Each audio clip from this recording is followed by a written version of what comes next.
నమస్తే, నేను మీ యష్మిత. ETV life ఆధ్యాత్మిక ఛానల్ జీవన యోగ కార్యక్రమానికి మీ అందరికీ స్వాగతం.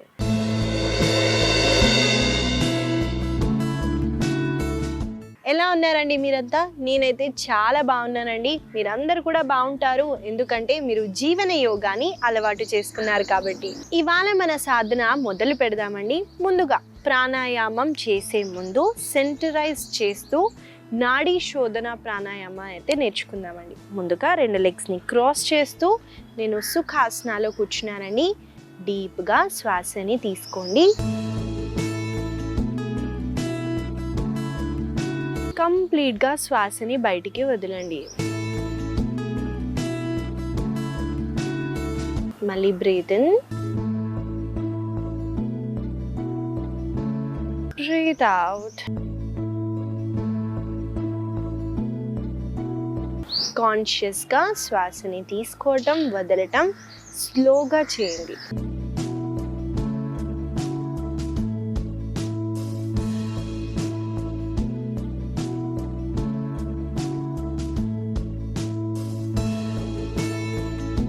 మనము 2 చేతులని జోడిస్తూ కళ్ళపైన పెట్టి ఒక బ్యూటిఫుల్ స్మైల్తో కళ్ళని తెరవండి. ఇలా మనం కొన్ని క్షణాలు శ్వాస మీద దృష్టి పెడితే సెంటరైజ్ అవుతామండి. నేను చెప్పినట్టు జస్ట్ మ్యాట్ పైకే కాకుండా అండి, కంప్లీట్గా మైండ్తో సహా, బాడీతో సహా, సోల్తో సహా మనం ఇక్కడ ఉండటానికి సెంటరైజ్ చేయాలండి. సెంటరైజ్ అంటే శ్వాస మీద దృష్టి పెట్టడమే. దానివల్ల మనకి ఎక్కువ ఆలోచనలు రాకుండా జస్ట్ మన సాధన మీదనే కాన్సన్ట్రేషన్గా ఉంటాం. కాబట్టి ఇవాళ మనము ప్రాణాయామం చేద్దాము. నాడీ శోధన. నాడీ శోధన చేయటానికి ఎడమ చేతితో బొటన వేలు, చూపుడు వేలని టచ్ చేస్తూ చిన్ ముద్రాని అడాప్ట్ చేయండి. అలాగే కుడి చేతితో చూడండి, బొటన వేలు, ఉంగరపు వేలని వాడుతూ మనము ముందుగా శ్వాసని ఎడమ వైపు నుంచి తీసుకుంటాం.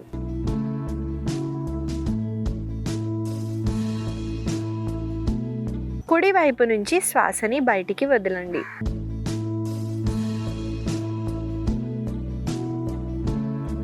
మళ్ళీ శ్వాసని కుడి వైపు నుంచి తీసుకుంటూ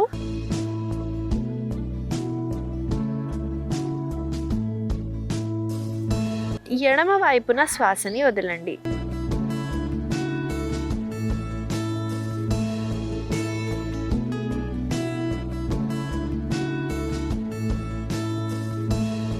ఇదండి ఒక రౌండ్. నాడీ శోధనలో ఎడమ వైపు నుంచి శ్వాసని తీసుకుంటూ కుడి వైపున వదలటం, మళ్ళీ కుడి వైపు నుంచి శ్వాసని తీసుకుంటూ ఎడమ వైపున వదలటం. ఇలా మనం కొన్ని రౌండ్స్ అయితే చేద్దామండి. కాన్షియస్గా శ్వాసని స్లోగా, డీప్గా ఇన్హేల్, ఎక్సేల్ చేయడానికి ట్రై చేయండి. నాతో పాటు మీరు చేయండి.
ఈ రౌండ్ని లాస్ట్ రౌండ్గా తీసుకుంటూ ఎడమ వైపు నుంచి శ్వాసని కంప్లీట్గా వదిలేస్తూ హ్యాండ్స్ని రిలాక్స్ చేయండి. ఇప్పుడు 2 చేతులని జోడిస్తూ కళ్ళపైన పెడుతూ ముందుగా మీ చేతులని చూస్తూ కళ్ళని తెరవండి. ఇదండి నాడీ శోధన ప్రాణాయామ. నాడీ అంటే మన శరీరంలో కనిపించని నాడులు ఉంటాయండి, నర్వ్స్ కాదండి. నాడీలు అంటే డిఫరెంట్ ఎనర్జీని ఒక వైపు నుంచి ఇంకో వాటికి పంపిస్తూ ఉంటుంది. కాబట్టి ఈ నాడీలని శుద్ధి చేయడానికి నాడీ శోధన ప్రాణాయామ చాలా బెనిఫిట్గా ఉంటుంది. మనకి హై బ్లడ్ ప్రెషర్ ఉన్న, డయాబెటీస్ ఉన్న, మెంటల్ రిలేటెడ్ ఇష్యూస్ ఉన్న, మనకి డైజెషన్ ఇంప్రూవ్గా లేకపోతే ఫుడ్ తినే ముందైనా ఈ ప్రాణాయామం చేసి మైండ్ని కామ్ డౌన్ చేసి ఫుడ్ని తినండి. యాంగ్జైటీ, మనకి స్ట్రెస్ వల్ల ఫుడ్ ఒంటికి కూడా పట్టదండి. మీరు ఒకవేళ ఇది చేసినా కూడా మనకి మంచిగా ఫుడ్ అన్నది ఒంటికి పడుతుంది. కాబట్టి తప్పకుండా ఈ ప్రాణాయామాన్ని మీరు ప్రతిరోజు ఇంక్లూడ్ చేస్తూ ప్రాక్టీస్ చేయండి. ఇవాళ మన ఆసన సాధన మొదలు పెడదామండి. ముందుగా నేను చెప్తూ వస్తానండి, ఏ పెయిన్ అయినా సాధారణంగా ఫిజికల్ పెయినే ఉండదు. మనం తీసుకునే ఎమోషనల్గా మనం తీసుకునే వాటి వల్ల మనకి నొప్పులు అన్నవి ఎక్కువగా ఉంటాయి అని. కాబట్టి ఇవాళ ఒక్కొక్క నొప్పి ఎందుకు వస్తుందో తెలుసుకుంటూ ఆ నొప్పిని తగ్గించటానికి ఎలాంటి ఆసనాలు చేయాలో చూస్తూ మనం ప్రాక్టీస్ చేద్దామండి మనం సాధనాన్ని. ఇవాళ మనము మొదటిగా చేయబోయే ఆసన పేరు పశ్చిమోత్థానాసన. ఈ ఆసన ముఖ్యంగా లోవర్ బ్యాక్ పెయిన్ ఉన్న వాళ్ళకి చాలా బెనిఫిట్గా ఉంటుందండి. లోవర్ బ్యాక్ పెయిన్ ఎందుకు వస్తుంది యష్మిత అని నన్ను అడిగితే, మనకి ఎక్కువగా ఫియర్, ఇన్సెక్యూరిటీ ఉందనుకోండి, ఏ విషయం పైనైనా మనకి బ్యాక్ పెయిన్ అన్నది ఎక్కువగా ఉంటుంది. మీరు గమనించారా, ఫినాన్షియల్ ఇష్యూస్ ఎక్కువగా ఉన్న వాళ్ళకి బ్యాక్ పెయిన్ ఎక్కువగా ఉంటుందండి. అంటే డబ్బు రిలేటెడ్ ఎక్కువగా టెన్షన్స్ తీసుకుంటే తప్పకుండా బ్యాక్ పెయిన్ అన్నది ఉంటుంది. కాబట్టి మీరు ఈ బ్యాక్ పెయిన్ నుంచి రిలీఫ్ పొందటానికి మనము పశ్చిమోత్థానాసన చాలా బెనిఫిట్గా ఉంటుంది. కాబట్టి చూసేద్దామండి ఆసన ఎలా చేయాలో. ఈ ఆసన చేయటానికి ముందుగా వీపు వైపున పడుకోవాలి. కాబట్టి నేను ఆ పొజిషన్కి వచ్చేస్తున్నాను. ముందుగా మనము శవాసనాలు రెస్ట్ చేస్తూ శ్వాసని తీసుకుంటూ 2 కాళ్ళని పైకెత్తండి. పైకెత్తిన తర్వాత 2 కాళ్ళని ఫోల్డ్ చేస్తూ కాళ్ళని మీ ఛాతీకి ఎంత దగ్గరగా ఉంటే అంత దగ్గరగా ప్లేస్ చేయండి. చేసిన తర్వాత చేతుల సపోర్ట్ తీసుకుంటూ చూడండి, ఇక్కడ కాకుండా కొంచెం మనము ఈ ప్లేస్లో ఇంటర్లాక్ చేయాలి. ఇప్పుడు ఇక్కడ శ్వాసని తీసుకోండి. శ్వాసని వదులుతూ మీ ముక్కుని 2 మోకాళ్ళ మధ్యలోకి తేండి.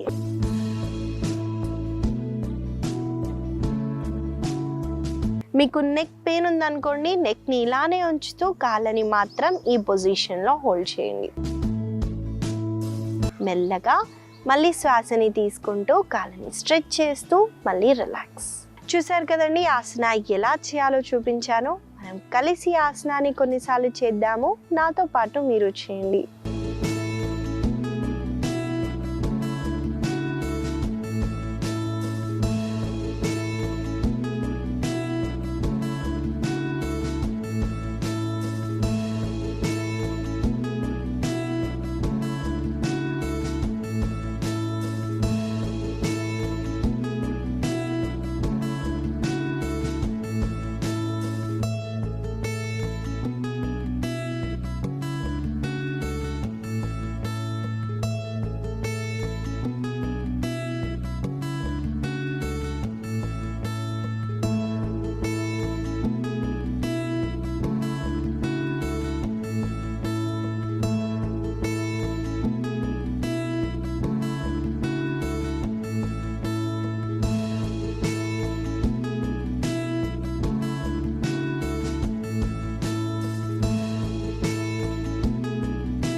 మెల్లగా హ్యాండ్స్ని లెగ్స్ని రిలాక్స్ చేస్తూ ఒక వైపున తిరుగుతూ సుఖాసనాలో కూర్చోండి.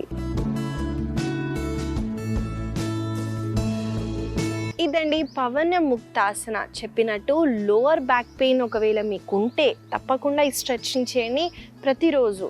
మీరు తప్పకుండా చేంజెస్ అయితే చూస్తారు. మనము తర్వాత చేయబోయే ఆసన పేరు బద్ధ కోణాసన. ఈ ఆసన ఒక హిప్ ఓపెనింగ్ ఆసన అండి. మనము ఎక్కువగా హిప్ రీజియన్లో అండి మనకు జరిగిన ట్రామాలు, చిన్నప్పటి నుంచి జరిగిన ట్రామాలు ఏమన్నా ఉన్నా, మనం ఒక వస్తువుకైనా ఒక మనిషికైనా ఎక్కువగా కనెక్టెడ్ ఉన్నాము, వాళ్ళని మర్చిపోలేకపోతున్నాము అన్నా కూడా ఈ హిప్ టైట్నెస్గా ఉండటం, అలాగే కింద రిలేటెడ్ ఇష్యూస్ అయితే ఎక్కువగా వస్తాయండి. ఆడవాళ్ళకైతే పిసిఓడి ఇలాంటి ఇష్యూస్ వస్తాయి. కాబట్టి ఈ ఇష్యూస్ నుంచి బయటపడటానికి బద్ధకోణాసన, హిప్ ఓపెనింగ్ ఆసన చాలా బెనిఫిట్గా ఉంటుందండి.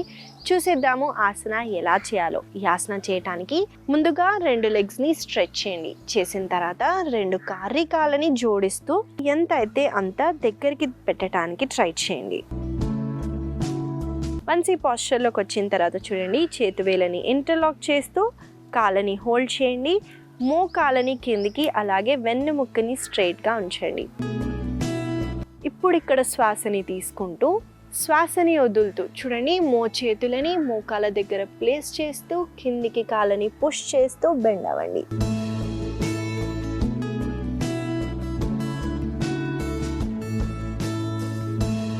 మళ్ళీ శ్వాసని తీసుకుంటూ పైకొచ్చి శ్వాసని వదులుతూ మళ్ళీ బెండ్.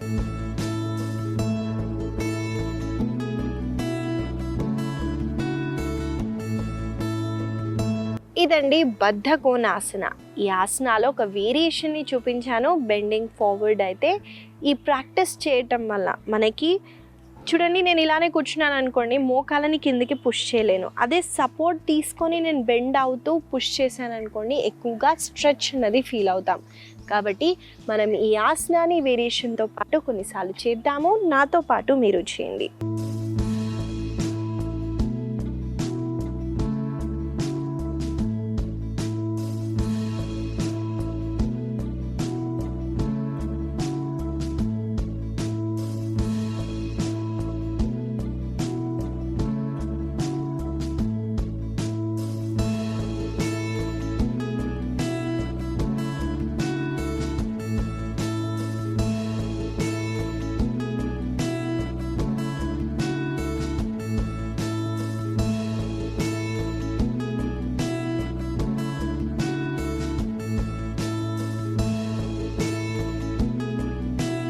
మెల్లగా శ్వాసని తీసుకుంటూ పైకి వచ్చేసి చేతులని ఆ తర్వాత కాళ్ళని రిలాక్స్ చేయండి. ఇదండి బద్ధ కోణాసన, ఒక హిప్ ఓపెనింగ్ ఆసన కాబట్టి తప్పకుండా ప్రాక్టీస్ చేయండి.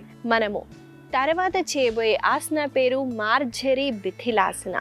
మనలో ఎక్కువగా స్టమక్ రిలేటెడ్ ఇష్యూస్ ఉంటాయండి. అంటే డైజెషన్ ఇంప్రూవ్ కాకుండా ఏది తిన్నా మనకి బర్బ్స్ రూపంగా కానివ్వండి, ఇలాంటి ఇష్యూస్ ఉన్న వాళ్ళకి ఎందుకు వస్తాయంటారు?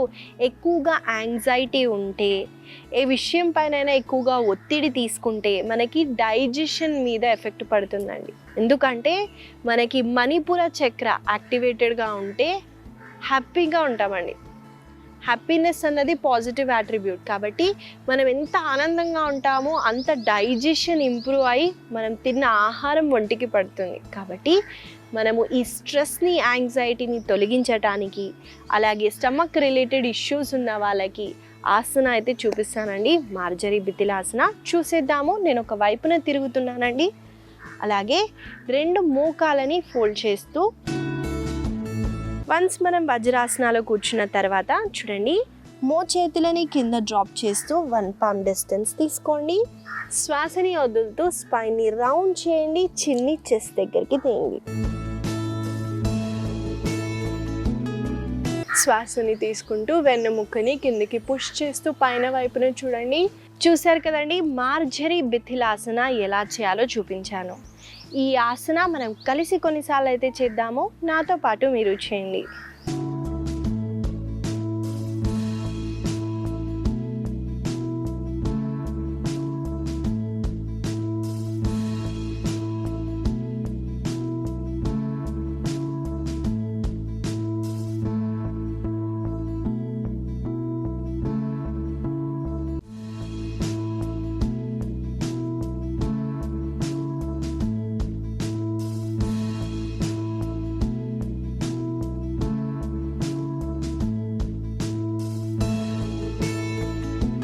మెల్లగా సెంటర్కి వచ్చేసి కాళ్ళని రిలాక్స్ చేయండి. ఇదండి మార్జరీ బిథిలాసన. చెప్పినట్టు స్టమక్ రిలేటెడ్ ఇష్యూస్ ఉన్న వాళ్ళకి చాలా బెనిఫిషియల్గా ఉంటుంది కాబట్టి తప్పకుండా ప్రాక్టీస్ చేయండి. మనము తర్వాత చేయబోయే ఆసన పేరు గరుడాసన. ముఖ్యంగా గరుడాసన ఓన్లీ హ్యాండ్ స్ట్రెచ్ని చేస్తున్నానండి, లెగ్ స్ట్రెచ్ని చేయట్లేదు. ఈ గరుడాసన మనకి షోల్డర్ దగ్గర స్టిఫ్నెస్ని తగ్గించడానికి, షోల్డర్ పెయిన్ని తగ్గించడానికి చాలా బెనిఫిషియల్గా ఉంటుంది. ఈ షోల్డర్ పెయిన్ అన్నది ఎక్కువగా ఎందుకు వస్తుందంటే, ఏదో తెలియని గ్రడ్జ్ పెట్టుకున్నా కూడా మనకి ఎక్కువగా పెయిన్ అన్నది ఉంటుందండి. కాబట్టి ఈ షోల్డర్ పెయిన్ తగ్గించడానికి ఆసనాన్ని చూపిస్తానండి. ముందుగా 2 చేతులని స్ట్రెచ్ చేయండి. ఇప్పుడు ముందుగా కుడి చేతిని నేను సెంటర్లో పెట్టానండి. ఇప్పుడు ఎడమ చేతితో కుడి చేతిని వ్రాప్ చేయండి.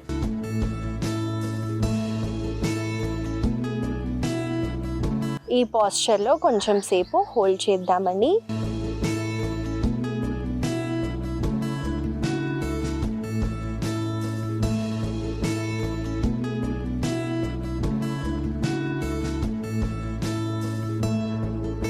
మెల్లగా హ్యాండ్స్ని రిలీజ్ చేయండి.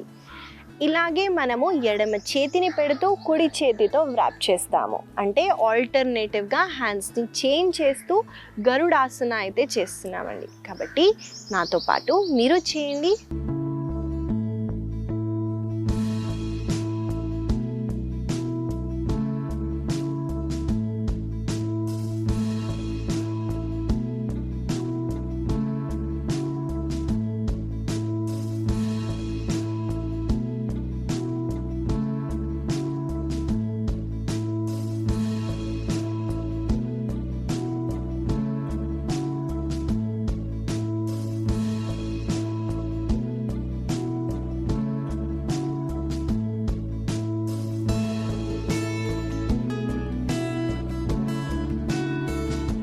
మెల్లగా హ్యాండ్స్ని రిలీజ్ చేయండి. ఇదండి గరుడాసన స్ట్రెచ్. ఓన్లీ మన హ్యాండ్స్తో చేసాము. చెప్పినట్టు మనకి షోల్డర్ పెయిన్ని తగ్గించడానికి, అలాగే మన చేతుల్లో లింఫ్ నోడ్స్ ఉంటాయండి. కాబట్టి బ్లడ్ సర్క్యులేషన్ అన్నది బాగా జరుగుతుంది. మనము హ్యాండ్స్ని ట్యాప్ చేస్తేనే హార్ట్ హెల్త్ బాగుంటుందండి. అలాంటిది మనం హ్యాండ్స్ దగ్గర ట్విస్ట్ పెట్టి ప్రెషర్ చేయటం వల్ల హార్ట్కి కూడా చాలా బెనిఫిట్గా ఉంటుంది. కాబట్టి తప్పకుండా ఈ ప్రాక్టీస్ని మీరు ప్రతిరోజు మీ సాధనాలో యాడ్ చేస్తూ ప్రాక్టీస్ చేయండి. మనము తర్వాత చేయబోయే ఆసన పేరు భుజంగాసన. ఇది ఒక చెస్ట్ ఓపెనింగ్ ఆసన అండి.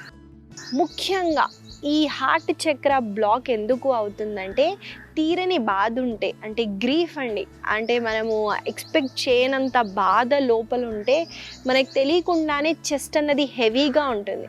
మీకు అప్పుడప్పుడు అనిపించవచ్చండి చెస్ట్ హెవీగా బరువుగా అనిపిస్తూ ఉంటుంది. ఎందుకంటే మనకి ఇక్కడున్న చక్రాన్ని బ్లాక్ అవుతుంది, మన ఎమోషన్స్ మన ఫీలింగ్స్ వల్ల బ్లాక్ అవుతుంది. కాబట్టి ఈ భుజంగాసన చాలా బెనిఫిట్గా ఉంటుందండి. కాబట్టి చూసేద్దాం ఆసన ఎలా చేయాలో. ఈ ఆసన చేయటానికి పొట్ట వైపున పడుకోవాలి. నేను ఆ పొజిషన్కి వచ్చి చూపిస్తున్నాను. ముందుగా పొట్ట వైపున పడుకుంటామండి. 2 చేతులని ఎగ్జాక్ట్గా భుజాల కింద ప్లేస్ చేయండి.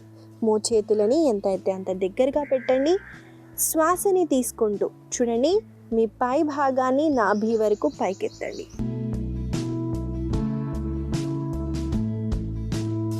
శ్వాసని వదులుతూ డౌన్. శ్వాసని తీసుకుంటూ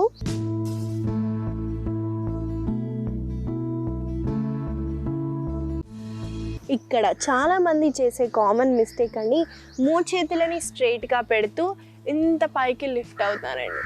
ఇలా చేస్తే బ్యాక్ డ్యామేజ్ అవుతుంది. చేతులని బెండ్గానే పెడుతూ బాడీకి దగ్గరగా ఉంచుతూ ఎంత అయితే అంత పైకి లిఫ్ట్ అవ్వండి. చూసారు కదండి ఆసన ఎలా చేయాలో చూపించాను. కలిసి ఈ ఆసనాన్ని కొన్నిసార్లు చేద్దాము. నాతో పాటు మీరు చేయండి.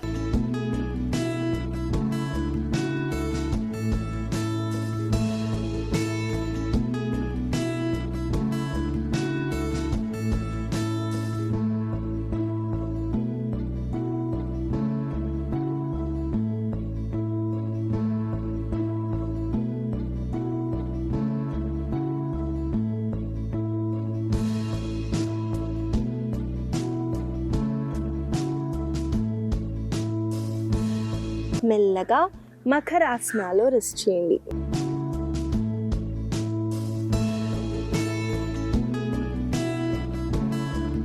ఒకవైపున తిరుగుతూ సుఖాసనాలు కూర్చోండి.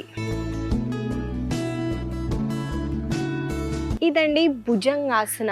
ఈ ఆసన చేయటం వల్ల మనకి చెస్ట్లో ఉన్న హెవీనెస్ని తగ్గుతుందని చెప్పాను. కాబట్టి తప్పకుండా ఈ ఆసనాన్ని మీ సాధనాలు యాడ్ చేస్తూ ప్రాక్టీస్ చేయండి. పెయిన్ అన్నది ఫిజికల్గానే కాకుండా ఎమోషనల్గా ఎలా బిల్డ్ అవుతుంది, వాటికి ఎలాంటి ఆసన సాధన చేస్తే మనకి ఎలాంటి బెనిఫిట్ ఉంటుందో చెప్పాను కాబట్టి తప్పకుండా దీన్ని మీ సాధనాలు యాడ్ చేస్తూ ప్రాక్టీస్ చేయండి.